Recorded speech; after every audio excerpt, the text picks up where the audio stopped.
노블레스 오블리주란 말이 있어요. 그 우리나라 같은 경우는 그게 좀 약한 것 같아요. 제가 볼 때는 아무래도 서양보다는 좀 약하지 않는가 이런 생각 들어요. 노블레스 오블리주가 뭡니까?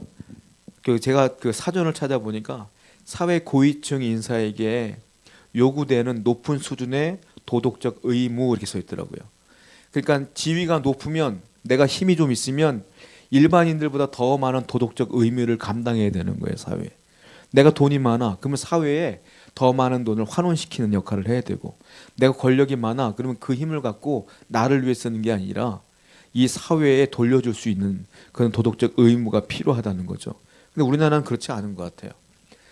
얼마 전뿐만이 아니라 옛날부터 그랬던 것 같은데 좀 힘이 있거나 뭐 그러면 자녀들 입시 문제가 늘 생겨. 내 자녀가 분명히 성적이 안 좋은데 좋은 대학 가는 경우 있어. 조사해 보면 다 나와. 조사해 보면 뭐 돈을 매겼다, 뭐 아는 교수가 점수를 많이 줬다. 얼마나 많은 일이 지금뿐만이 아니라 옛날부터 그랬어요. 옛날부터. 그 일이 변함없이 계속 일어나요. 제가요 심지어 저기를 찾아봤어요. 군대 면제율을 한번 찾아봤어요. 근데 요즘 자료는 잘 안 나오더라고요. 옛날에 2004년도에 보니까 16대 국회의원들, 그 국회의원들의 면제율이 29%에 육박하더라고요. 이런 면제 받는 게 얼마나 힘든 줄 아세요? 군 면제 받는 게. 근데 국회의원들이 면제율이 29%야. 그 자녀들도 봤어요. 자녀들은 거의 30%에 육박해. 자녀들도.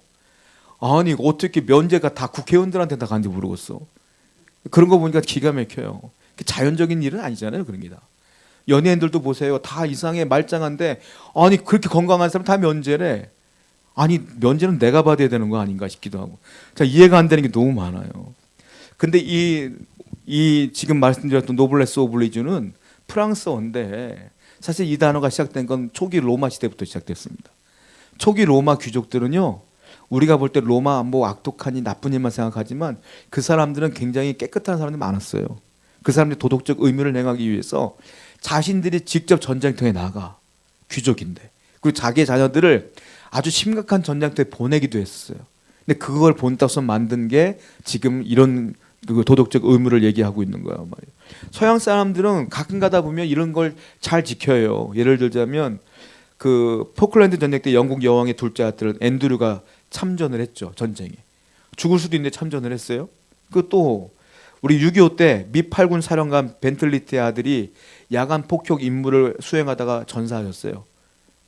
안 와도 되거든요. 근데 와서 전사했어. 그리고 아이젠하워 대통령의 아들도 6.25 때 육군 소령으로 참전을 했다고 그래요. 우리나라 같으면 어떻게든 안 보내려고 하지. 근데 이런 문제들이 있었어요. 부자들도 마찬가지요. 미국 부자들은요 도네이션을 잘해요. 빌 게이츠 같은 경우는 2000년부터 2004년도까지 100억 8,500만 달러를 기부했다고 그래요. 얼마나 많은 돈을 기부한 겁니까? 그리고 자녀들에게 얼마 정도 남겨놓고 나머지는 다 사회에 환원하겠다고 얘기했어요. 대한민국에도 이런 걸 실천하는 분들이 있어요. 제가 옛날 책을 봤는데 서점에 갔다가 우연히 본 책인데 경주의 최부잣집 아시죠?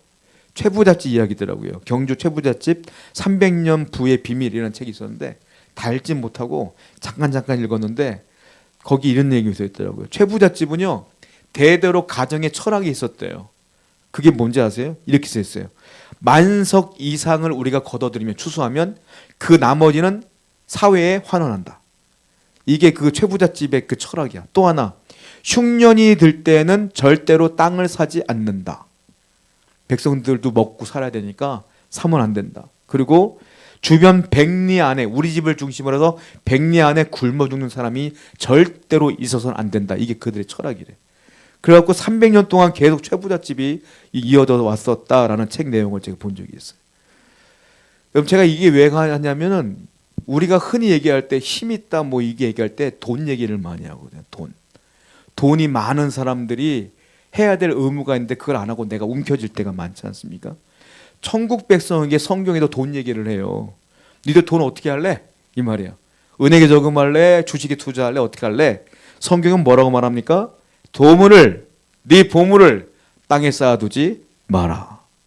하늘에 쌓아둬라. 이게 오늘 본문 말씀이에요. 세상의 물질관과 천국 백성의 물질관은 달라야 된다. 이게 오늘 본문의 말씀이거든요. 본문 19절 말씀 한번 읽어보겠습니다. 시작. 너희를 위하여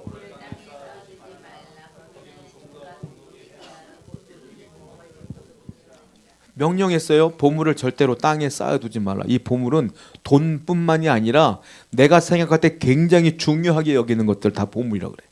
그러니까 내가 생각하는 모든 중요한 것들은 절대로 땅에 쌓아두지 말래요. 왜냐하면 땅에는 좀도 있고 동록도 있어요.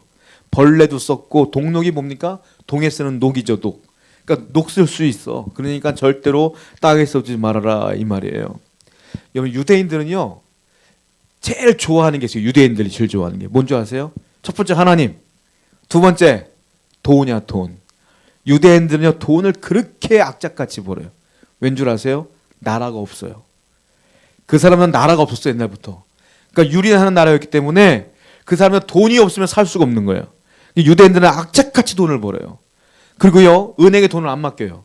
왜냐하면은 나라가 없는데 은행이 언제 망할지도 몰라. 나라도 망했는데 그러니까 은행이 언제 망할지도 모르고 금리가 언제 바뀔지도 몰라. 그러니까 이 사람들은요 현금을 좋아해요. 유대인들은 그냥 집에다 쌓아두는 거야. 그래서 성경에 나와 있는 거예요. 집에다 쌓아두지 마라. 이게 그렇게 나오는 거야. 이 사람들은 무조건 돈을 벌어갖고 집에다 쌓아두거든요. 세계의 모든 경제권을 쥐고 있는 사람들이 가장 많은 사람들이 유대인들이잖아요. 돈 엄청 벌어요 그 사람들. 제가 예전에 그 군목 출신의 목사님한테 얘기 들은 적이 있거든요. 그 목사님이 자기가 군목 시절 때 개척 교회를 건축을 했대요. 근데 꽤 오래된 얘기니까 그때는 뭐 인터넷 뱅킹이나 이런 게 없었으니까 무조건 돈은 은행 가서 찾고 은행 가서 받아야 돼 예금도. 근데 갑자기 부산에 있는 한 교회 큰 교회에서 우리가 그 건축 헌금을 주겠다라고 얘기를 해서 이분이 그걸 하주러 간 거예요. 그걸 부산까지 가서 예배 인도하고 목사님 만나서 받았는데 그 당시에는 5만 원권이 있었겠습니까? 만 원권으로 3천만 원을 받은 거예요 이분이. 만 원권으로. 그러니까는 이게 봉투 하나로 안 돼. 2만 원 봉투에다 꽉 채운 거야. 그걸 가지고 이제 이분이 서울로 올라가서 또 기차를 타고 강원도로 올라가서 자기 교회에서 개척 그 건축 헌금을 해야 되는 거예요. 건축을 해야 되는 거야. 그걸 가지고 큰 가방 갖고 와서 가방에 넣고 옷 넣고 다 숨기느라고 숨겨놓고 그리고 기차에다가 그걸 올려놓고 가는 거예요. 마음이 어떡하세요? 마음이 조마조마한 거지. 이거 맨날 어떡하나. 그런 상태로 왔다는 얘기를 제가 들은 적이 있어요. 여러분 보물을요 내가 땅에 쌓아두면요 불안해. 불안하다고 항상. 그러니까 성경에서 말하는 거예요. 쌓아도 소용없다. 성경에 뭐라고 했냐면은 땅에는 벌레가 있다. 그리고 동록이 있다. 심지어 뭐라고 했습니까? 도둑질한다 그랬어요. 이게 무슨 의미냐면 팔레스타인은 집이요 우리나라처럼 아파트가 아니잖아요. 옛날에는 흙집이에요. 여러분 기억나십니까? 그 중풍병자가 사람이 많으니까 예수님께 기도받으러 되는데 친구들이 올라가서 지붕 뚫고 내려갔죠. 잘 뚫려 집이. 그러니까 무슨 말이야 흙이라 옆에서 이렇게 슥슥 긁어내면 다 뚫려요. 그러니까 누가 집에 돈이 있다란다 하고 숨겨놓으면요 도둑이요 쓱쓱쓱 해갖고 쑥 가져간다고. 그러니까 땅에 쌓아두지 말라고 주님께서 말씀하신 거예요. 자 20절 말씀 볼까요? 그 다음 절입니다. 시작. 오직 너희를 위하여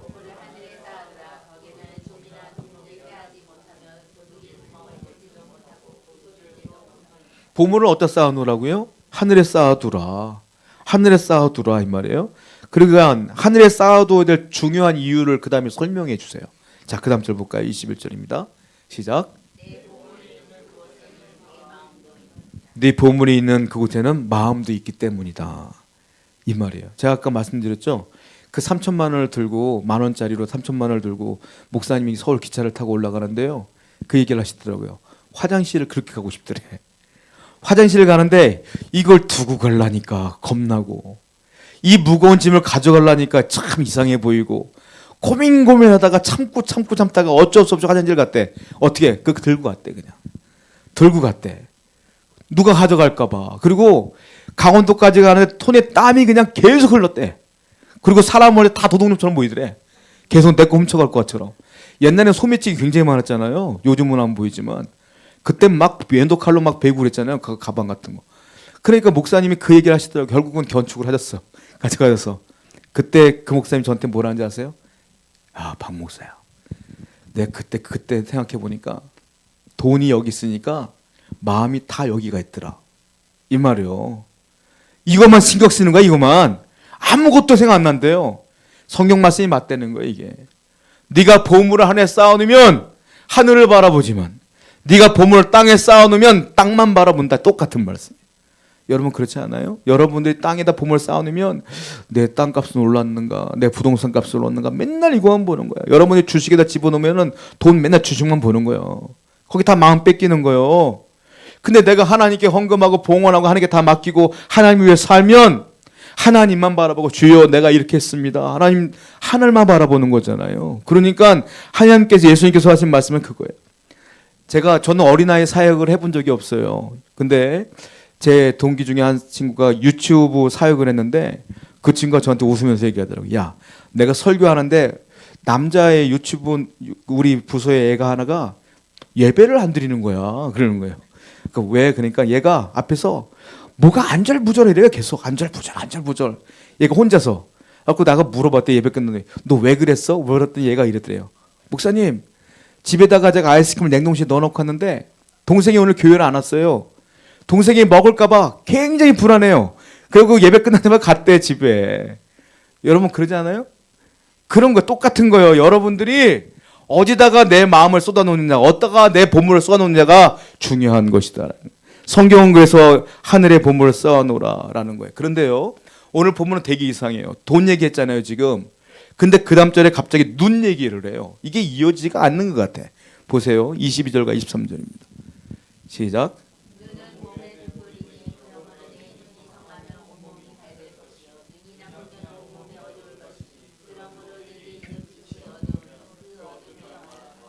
갑자기 돈 얘기하다가 보물을 쌓아두라 해놓고서 하늘에 갑자기 눈 얘기를 하셔요. 야, 눈이 밝으면 네 눈이 상하면 온몸이 밝을 것이요, 성하면 눈이 나쁘면 온몸이 어두울 것이라 이렇게 얘기하는데 이게 어울리지 않는 게 아니라 이어지는 거예요. 자, 이 눈은 뭐냐면 우리 육신의 눈을 말하는 게 아니라 가치관을 말해요. 가치관. 그러니까 뭡니까? 내가 지금 보물을 땅에 쌓아뒀느냐 하늘에 쌓아뒀냐를 이 가치관으로 보시는 거예요. 네가 지금 어디에 마음을 두었느냐 이 말이에요. 자, 22절과 23절 읽었죠? 24절 한번 읽어보겠습니다. 24절이에요. 시작. 한 사람이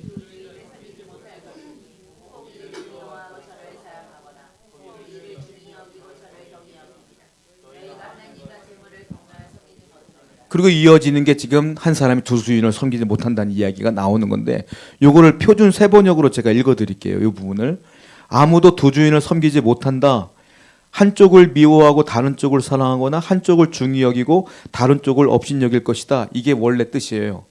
그러니까 한 사람의 두 주인을 못 섬긴다는 게 뭐냐면 주인이 두 명 있으면 똑같은 마음으로 50대 50으로 사랑할 수 있느냐? 불가능하다.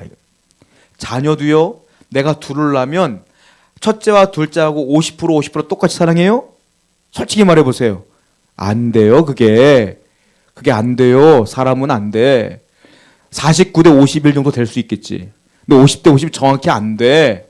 지금 예수님 말씀하신 거 그거예요. 네가 돈도 사랑하고 돈도 사랑하고 하나님도 사랑합니다. 이거는 거짓말이라는 거예요. 사람은 반드시 한쪽으로 치우치게 돼 있다. 그러니까 네가 네 보물을 하늘에 쌓아두면 하나님을 사랑할 수 있지 않느냐. 땅에 쌓아두면 이것 때문에 하늘을 못 본다. 그 얘기를 주님께서 하시는 거예요. 절대로 그렇게 하지 말라는 거예요. 물질을 다른 말로 말하면 맘몬이라고 그래요. 맘몬. 맘몬은 아람어예요. 이게 돈이에요. 맘몬이. 여기서 더 나간 게 맘모니즘이잖아요. 맘모니즘은 뭐냐면 배금주의라고 해서 돈을 신으로 섬기는 거예요.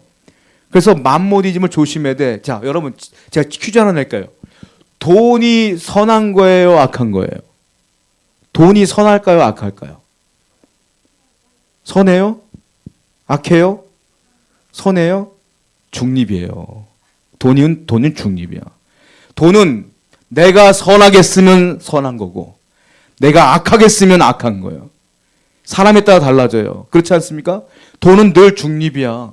하나님께서 그래서 뭐라고 말해요? 돈을 미워하라는 게 아니라 돈을 선하게 사용하라. 하나님을 위하여 사용하라. 그래서 성도는 돈을 많이 버셔야 돼. 많이 벌어야지 하나님을 위해 많이 쓰지. 그렇잖아요. 하나님을 위해 안 쓸 건 많이 벌지 말아요. 하나님을 위해 많이 쓰려면 많이 벌어야지. 그러니까 기도를 많이 하시라고. 하나님을 위해 사용한다고. 그게 중요한 말이에요. 그러니까 중요한 건 뭐냐? 내가 돈을 사랑하는 탐욕이 문제지. 그러니까 이 마음을 다하여 하나님께 쌓아두는 훈련이 필요하고, 그렇게 하는 자에게는 하나님께서 은혜로 주신다는 거예요.